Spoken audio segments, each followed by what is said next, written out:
mengajar pelatihan tentang right and election, hak asasi yang dulu. Kalau mungkin yang sekarang, kalau KPU sekarang yang dulu. Kalau KPU sekarang kan dia 02, masa yang ngajarin KPU? Bukan. Untuk nggak kelepasan loh. Mungkin waktu mereka masih di kabupaten kota provinsi. Oh, oke. Tapi jelas KPU yang dulu. Dulu. Bukan yang sekarang ya. Ini Saya penting. ikut mengajar right and election. Jadi biar supaya adik-adik ke sini itu ada ilmunya. Yang tadi kan logika falasi semua itu, complicated logic. Wow, sesat pikir. Nah, jadi yang pertama ini standar Perserikatan Bangsa-Bangsa ya. Dan di Indonesia juga mengikuti aturan Perserikatan Bangsa-Bangsa tentang hak asasi manusia dan pemilu. Kalau bicara tentang pemilu itu yang pertama, variabel pertama yang harus dilihat itu adalah right to vote. Hak untuk memilih. Sayangnya mereka tidak menyampaikan aspek-aspek kecurangan right to vote. Right to vote itu kan jumlah penduduknya berapa? Siapa pelaku pendaftarnya? Bupati. PDI Perjuangan saya 91 kepala daerah.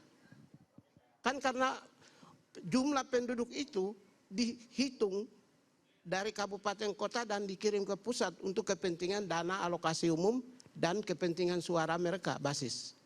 Karena itu mereka lah pelakunya. Itu yang pertama.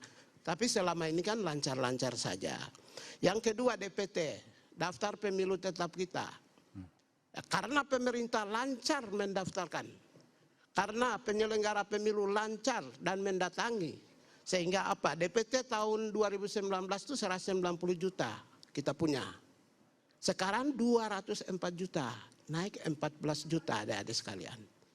Berarti bagus dong, 14 juta rakyat yang ikut pemilih. Ya, terus kemudian tingkat partisipasi pemilih 81%. Dulu 2019, sekarang 82%. Bagus dong keterlibatan. Kan belum keluar. Nanti Rocky akan mengatakan di Amerika tingkat partisipasi pemilih rendah.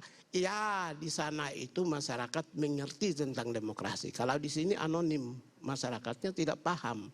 Sehingga mereka harus dipaksa untuk supaya ikut berpartisipasi haknya. I follow the Swiss watchmaking tradition of the 18th century.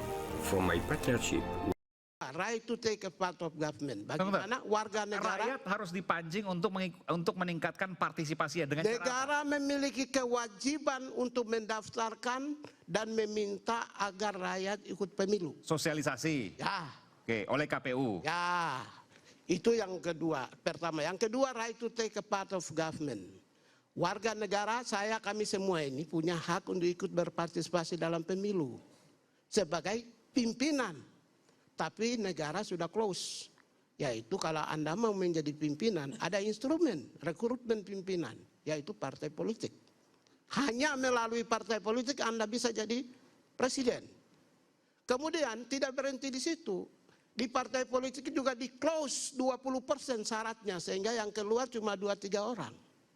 Tidak mungkin kita semua bisa menjadi calon.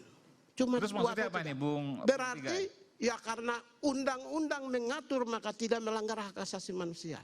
Mereka hanya yang keluar 4 orang. Kita bicara soal kecurangan, kita bicara bukan soal HAM. Ini yang saya sampaikan.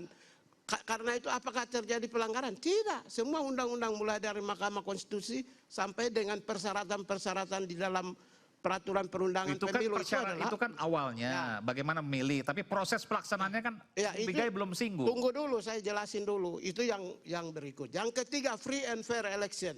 Saya singkat-singkat saja ya adik-adik sekalian, biar supaya kita tahu. Informasi yang disampaikan oleh KPU kepada mulai dari jadwal sampai dengan pencoblosan sampai dengan perhitungan itu dalam rangka free and fair election. Kalau ketika orang mempersoalkan Sirekap, maka Anda membatasi hak warga untuk mengetahui tentang proses pemilu. Karena itu Bapak-Bapak 01 dan 3 yang mempersoalkan Sirekap, maka Anda membatasi right to know warga negara. Anda tahu, bagaimana mungkin sebuah proses pemilu keterlibatan mereka tidak tahu tentang perkembangan detik demi detik suara mereka. Anda tidak mau Sirekap dianggap bermasalah. Oke, itu teknik. Tapi jangan menghilangkan Sirekap karena itu Anda membatasi hak rakyat untuk mengetahui Kan yang meminta tentang membatasi KPU perkembangannya. sendiri, meminta dihentikan karena ada permasalahan di Tapi kan media-media juga mendrive, para ahli juga sama. Semua yang kita semua itu menyatakan menghentikan. Itu yang berikut. Yang kedua, Sirekap ini penting. Disinformasi ini. yang kedua, Disinformasi. saya jelasin dulu nanti sebentar batasi. Ya, oke. Yang berikut, katanya itu ada perintah Presiden, ada perintah TNI Polri. Begini, Presiden di dalam konteks pelanggaran dan kejahatan itu perintahnya ada dua. Tertulis atau lisan. Mana tertulisnya bos? Yang ada PDI Perjuangan di Sorong itu. Kalau Sudahlah. Perjuangan ke sana mukanya, jangan ke sini. Oh ya maaf. Yang ada di Sorong itu, yang bupati dengan lembaga intelijen itu baru perintah tertulis. Mana ada perintah dari Jokowi, ada Prabowo sebagai Menteri Pertahanan atau Panglima TNI atau Kapolri untuk memenangkan seseorang. Karena itulah namanya mens rea-nya ada di situ. Karena kejahatan sistemik itu adalah commander responsibilities, bukan individual responsibilities. Tanggung jawab komando. Kalau tidak ada perintah tertulis atau lisan, tidak bisa. Jokowi juga hanya terbatas pada presiden juga bisa kampanye. Toh. Itu bukan perintah. Itu yang berikut. Jumlah partisipasi 82% sumbernya mana? Saya cari dari tadi. Ya karena kamu nggak ikut. Lah enggak, saya cari di Google. Nanti itu saya target sampaikan, KPU. kamu diam dulu. Enggak, mau bicara seperti itu Anda itu datanya dari tadi ngawur. Datanya dari tadi Anda ngawur gitu. Ini saya mau Satu saya tanya itu 82% ya. Turnoutnya untuk pemilu sekarang sumbernya dari mana? Ya ada, sabar. Sumbernya dari mana? Sabar. Loh gimana? Partisipasi pemilu itu ketika orang Selesai coblos, penghitungan nanti baru ketahuan. ketika orang coblos bukan perhitungan. Anda itu tidak pernah ikut di dalam penyelenggaraan pemilu. 82% pemilih Indonesia dari mana sumbernya? Saya tanya, di mana sumbernya? Saya ketua tim pemantau Dari nasional. mana sumbernya? Ketua tim Yang saya cari barusan itu Ya. target KPU tahun ini 82% untuk memilih. Itu kamu sudah ngomong. Itu target, Udah bukan itu, hasil. Bos. Gimana? Anda Berarti membedakan kan aja Anda data sudah nggak benar. ngomong. Loh, itu target, bukan hasil. Gitu, beda. Kalau Anda tidak mengerti sistem, Pak Pigai, hasil pemilu Begini. belum diumumkan. begini, Nanti baru kalau Anda diumumkan tidak 2%. mengerti sistem, Ngawur Anda. jangan asal ngomong. Itu yang namanya logika falasi. Lah gitu. Tuh, Siapa yang baru logika yang falasi? berikut Bung Pigai, siapa yang logical fallacy semua, atau sesat pikir? semua. Semua. Nggak boleh hanya satu. Ini teman saya. Bung Termasuk Pak Pigai, Pigai tapi ya? nggak sesat pikir nih? Saya tidak. Oke. Baru variabel yang keempat itu money politics. Begini, kalau money politics itu bukan uang negara. Saya mau sampaikan, uang partai politik atau kandidat. Mana uang kandidat dan partai politik? Coba tunjukkan. Kalau uang negara itu dalam hak asasi manusia di preambul pertama itu menyatakan bahwa the state obligation fulfill on human right, yaitu hak warga negara untuk mendapatkan pelayanan sandan, pangan, dan papan. Karena itu bantuan sosial adalah hak negara, memiliki kewajiban untuk mensejahterakan rakyat dalam bentuk sandan, pangan, dan papan. Itu uang negara, bantuan sosial. Kecuali money politik bicara tentang uang sumbernya dari partai politik baik. atau para kandidat. Bung Itu Rocky. yang berikut. Benar kata beliau. Uang Yang negara, terakhir. karena itu nggak boleh diklaim. Adik-adik sekalian, terakhir Sebagai bantuan pribadi. Terakhir saya mau sampaikan ke mahasiswa, jangan kita ikut ribut dan sandiwara dalam gelombang yang salah. Jangan mau. Karena begini, PBB, Perserikatan Bangsa-Bangsa itu menyatakan dalam proses pemilu, setiap negara pemimpinnya boleh menyatakan state in emergency. Ini karena ke mahasiswa saya harus fair nih. Ada nggak yang mau nanggapi mahasiswa dari Bung Pigai? Ada yang berani nggak nanggapi? Mau nggak boleh nggak ikut-ikut. Oh, ada. Ah. Jaket kuning dari UI. Ada ini. Silakan Mas. Dikasih. Kalau nggak ada saya mau jadi mahasiswa. Oke. Nanti dosennya. Mahasiswa dulu silakan. Kalian percaya nggak sama Pigai? Saya ngajar Siapa? Perkenalkan diri. KPU kok. Ya, perkenalkan nama saya Sandi dari Fakultas Hukum Universitas Indonesia. Di sini saya ingin menyampaikan juga dari kacamata mahasiswa bahwa mengenai pemilu 2024 ini bukan hanya soal pilpres, soal pileg juga. Kita tahu bahwa selain putusan MK 90 banyak kejanggalan-kejanggalan yang ada.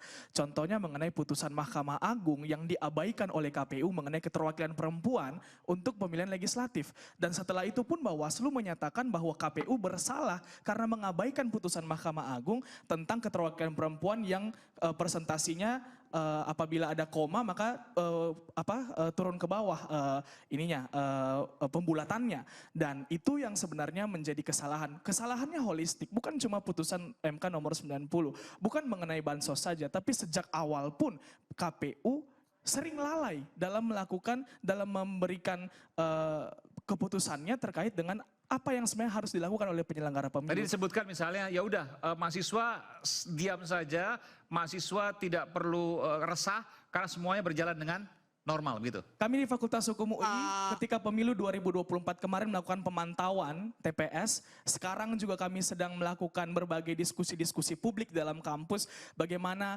hal-hal yang harus kita kritisi di pemilu 2024 dan banyak hal lagi yang sebenarnya kami akan lakukan dan kami akan terus bekerja karena pemilu ini tidak sempurna dan kita harus berbenah, pemilu kita masih harus banyak perbaikan, begitu. Saya setuju. Saya menyetujui dengan Ade. Karena apa? Kita agar supaya penyelenggara pemilu yang berkualitas. Tadi katanya nggak usah karena nggak ada masalah. Setuju karena harus ada span of control. Ada span of control mahasiswa itu lebih kepada kualitas pemilu. Kontrol agar penyelenggaraan pemilu yang demokratis dan yang berkualitas. Oleh karena itulah diskusi-diskusi, dialog-dialog itu penting, asal jangan masuk dalam kelompok-kelompok kepentingan. Saya kira mahasiswa misalnya kelompok kepentingan kan mereka nggak masuk partai politik dan sebagainya. Asal, kan saya bilang asal jangan masuk dalam kelompok kepentingan. Karena genuinitas perjuangan Anda, saya aktivis 98. Saya mau kasih tahu organisasi saya, PMKRI, saya PRD, Smith, LMND, aktivis Papua, aktivis kampus, sudah 6 saya itu. Kalau ingin lakukan perubahan di negara ini seperti 98, yang penting jangan masuk dalam kelompok kepentingan. Itu yang penting. Mengingatkan bahwa gerakan mahasiswa tidak partisan, gerakan akademisi tidak partisan, dan karena itu pemilu ini harus dikawal, harus dijaga sejak dari proses awalnya hingga hasilnya, hingga berjalannya untuk ke depan. Dan itu yang kami lakukan. Sehingga kami akan terus bersuara, kami akan terus bergerak untuk mewujudkan pemilu yang benar-benar demokratis. Ya. Nih, saya ke Bung Rocky. Kayaknya dia lebih maju pikirannya daripada Pigai. Mahasiswa. Pak, tepuk tangan mahasiswa dong. Kan saya yang dorong dia ngomong begitu. Bung Rocky tadi sebutkan, semuanya ini sesat pikir, termasuk Bung Rocky. Saya yakin tadi Anda melihat gatal untuk bicara. Saya berikan kesempatan, silakan. Saya terangin dulu sesat pikirnya Pigai itu. Kayak tenang. Benar tadi bahwa right to vote. Tapi nggak berhenti di situ. Mesti ada conditional supaya right to vote itu menghasilkan free competition. Itu dasarnya kan. Free competition, hanya disebut free competition. Kalau ada yang disebut sebagai candidacy yang betul-betul tidak dihalangi. Atau tidak diistimewakan. Jadi itu sama seperti right to vote. Iya betul, tapi kita mesti pilih kucing dalam karung. Bukan kucing dalam karung bolong ya udah kelihatan ada kucing istana di situ. Itu aja udah bias kan. Ada kucing istana di dalam karung. Kita udah tahu. Jadi kemampuan kita untuk membela seseorang hanya karena dia kucing istana mempengaruhi 2 kucing yang lain. Saudara Pigai, right to vote-nya di mana? Pertanyaannya bukan right to vote, just voting apa enggak. Right itu ada pada saya, tapi saya tuntut vote saya itu adil apa tidak. Itu dasarnya yang pertama. Yang kedua tadi, soal TSF. Mahkamah Konstitusi dirancang sebagai tempat kita berdoa terakhir. Itu poinnya tuh. Kan itu kalau disebut terstruktur sistematis dan masif itu untuk menguji kualitasnya, bukan kuantitasnya. Kuantitasnya itu ada di dalam pengadilan-pengadilan sebelumnya tuh. Kalau Anda pergi ke Mahkamah Konstitusi, Anda minta semacam, ini doa gue terakhir tuh. Nah hakim itu harusnya mendengar doa yang diucapkan dengan kejujuran. Bukan yang hakim bilang, ya tapi mana bukti bahwa Anda udah berdoa nih. Gak penting di situ kan. Itu yang menyebabkan Mahkamah Konstitusi itu nobility-nya itu paling tinggi, paling agung itu. Ngapain Mahkamah Konstitusi nanya-nanya data-data segala macam yang dia tahu memang gak mungkin disodorkan kan. Jadi kita mau didik supaya orang sama seperti soal hak angket. Hak angket itu hak yang paling dasar supaya setiap warga negara mau tonton peradilan politik. Bukan dihalangi justru kan. Tapi pertanyaannya, Profesor ya, saya tetap panggil Profesor. Ya pasti. Soal kemampuan kita bisa beradu. Ya itu Gini, Profesor ya, saya mau nanya. Kalau perbedaan antara Pak Prabowo dengan Pak Anies kan 34%. Apakah MK akan menerima enggak? Dan jangan sampai di sini kita onani intelektual. Karena itu saya bilang tadi, MK Nanti mereka akan proses enggak? Menerima enggak? akan dia tolak. Ya kalau tolak ngapain kita diskusi? Dengarkan kalimat berikut saya. Oh iya. Oke. Silakan. Akan ditolak karena MK merasa dirinya loket. Tempat orang mengadu tuh. Mestinya dia berpikir bahwa dia itu difasilitasi oleh tadi judicial activism. Supaya dia bisa menghidupkan harapan bahwa demokrasi bisa diperbaiki oleh MK.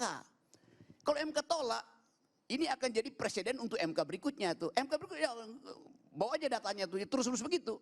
Jadi akan ada hilirisasi kecurangan, hilirisasi kedunguan. Itu yang kita tuntut sekarang supaya MK itu berubah cara dia memandang fakta. Kan itu dasarnya kan. Coba. Apa? Ya, begini, saya kira kalau kita melimpahkan MK itu kan ada syarat-syarat formil. Udah itu udah Kalau persyaratan formil, gini tidak bisa bermain di logika falasi. Ini sesuatu yang fakta. Ini nggak ada urusan dengan fallacies itu. Kasus bicara tentang fakta, bukan bicara tentang logika. Ini kan ada soal hotel. Tapi bahwa logika itu membuka pintu untuk masuk ke entry point menemukan fakta, saya setuju. Gini ya, Saudara Pigai. Saya setuju. Ya kalau udah setuju ngapain Kalau bantah saya? secara fakta ternyata terbukti aspek formilnya tidak terpenuhi di MK, kemudian tertolak langsung, maka Itu strategi. artinya, karena itu saya bilang tadi, MK menempatkan dirinya sekedar sebagai loket. Nggak pakai otak, nggak pakai ethics, nggak pakai reasoning. Ya. Jadi buat apa ada MK? Ya sudah. Ya iya itu. Kan undang-undangnya menyatakan demikian. Nah iya karena itu. Gini. Undang-undangnya menyatakan demikian. Kita sebagai warga negara Ya itu wajib tunduk dan taat kepada aturan-aturan hukum yang mengatur negara ini. Kecuali kalau Anda mau ingin berdiri membangun sebuah negara, kemudian mengelola negara dengan hukum rimba, silakan. Ini negara hukum. Rekstad bukan Mokstat. Ini Rekstad bukan Mokstat. Anda tuh nggak ngerti tentang Mahkamah Konstitusi. Yang paham itu teman Anda Fahri Bahmid. Yang Anda katakan itu ini kan kalian mengerti hal-hal tentang teknis-teknis mengenai hal-hal yang sifatnya formal. Memang ada formalitasnya, mengajukan permohonan, angka-angka dulu dan lain sebagainya. Tapi itu baru introduction. Yang dalamnya ada lagi yang kualitatifnya. Disitulah munculnya yang terstruktur, sistematis, masif dan lain sebagainya. Jadi kalau kita bicara tentang kecurangan pemilu, itu kalau kita bicara tadi saya bilang, kalau excessive power digunakan dan membuat pemilu itu tidak jujur dan tidak bebas, negara lain itu batalkan tuh pemilu. Begini, excessive use of power sebentar itu dulu. fakta menggerakkan sistem negara. Karena mana itu saya sistem katakan, negara yang digerakkan? kalau itu Anda yang penting. mengatakan bahwa itu hanya angka-angka, Jangan Anda nggak asal-asal. paham. Excessive Anda use of tidak power paham itu kalau bukan ketika bahasa bilang hukum. cuma angka-angka Itu doang.